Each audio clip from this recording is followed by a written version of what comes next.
আসসালামু আলাইকুম, welcome back to my channel. আফরিফারের পক্ষ থেকে আরও একবার স্বাগতম। তো এখানে আমি মাছ ভেজে নিতেছি। এখানে সিলভার কাপ মাছ ছিল, আমি 2 রকমের তরকারি করব, তার জন্য আমি মাছ একটু বেশি করে ভেজে নিতেছি। আমি একটা করব হচ্ছে কাঁকরোল আলু দিয়ে মাছের ঝোল, আর একটা হচ্ছে মাছ ভুনা, পেঁয়াজ দিয়ে মাছ ভুনা করব। আমার হাজব্যান্ড মাছ ভুনা বলতেছিল ওই তরকারি দিয়ে খাবে না, তার জন্য অল্প করে আমার জন্য তরকারির ঝোল করে নিচ্ছি। তো এখানে সবগুলো ভালো করে মাছগুলো ভেজে নেব। ভাজা হয়ে গেলে এগুলো উল্টে দেব।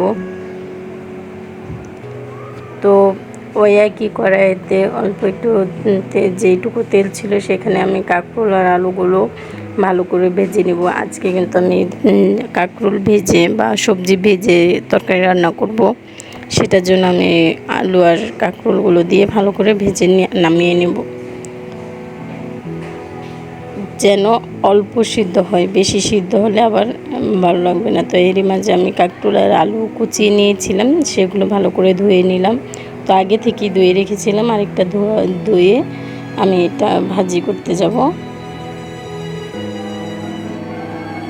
তো এই কড়াইতে আমি পেঁয়াজ দিয়ে, পেঁয়াজের মধ্যে হলুদ মশলা সব কিছু দিয়ে এখানে আমি ভালো করে ভেজে নিয়েছিলাম। ভেজে নিয়ে এখানে আলু আর কাঁকরোলটা দিয়ে দিলাম, দিয়ে আমি ভালো করে নাড়াচাড়া দিয়ে নেব, যেন ভালো করে মশলাটা ভিতরে ঢোকে। আর 4-5টা কাঁচামরিচও দিয়ে দিয়েছিলাম, সেটা আমি স্কিপ করে গিয়েছিলাম, তার জন্য আর দেখার নেই।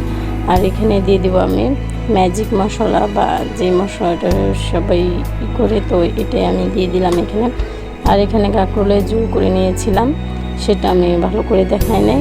তো এইটুকুই, এখানে আমি বেশি না 2টা মাছ দিয়েছি, কারণ কি আমি আরেকটা পেটে 3টা মাছ দিয়েছি, যেন আমার 2 বেলা চলে যায়, তার জন্য কাঁকরোলের অল্প ঝোল করে নিয়েছি। আর এখানে পেঁয়াজ কুচিয়ে নিয়েছিলাম, ডাল, তো ডালটা ভুনা করব। আর পেঁয়াজ কুচনো দিয়ে আমি মাছ, এই সিলভার কাপ মাছটা আবার ভুনা করব।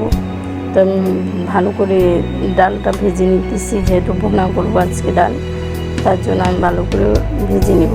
ভাজা হয়ে গেলে এখানে পর্যাপ্ত পরিমাণ পানি দিয়ে দেব, পানি দিয়ে এটা ঢাকা দিয়ে রাখবো। তো এই মাঝে আমি আরেকটি চুলাতে সিলভার কাপ মাছটা কষিয়ে নিয়েছিলাম। তো এই তো আমার সবগুলো রান্নাই কমপ্লিট। ভালো লাগলে লাইক করবেন, সাবস্ক্রাইব করবেন। আর আমার হাজব্যান্ড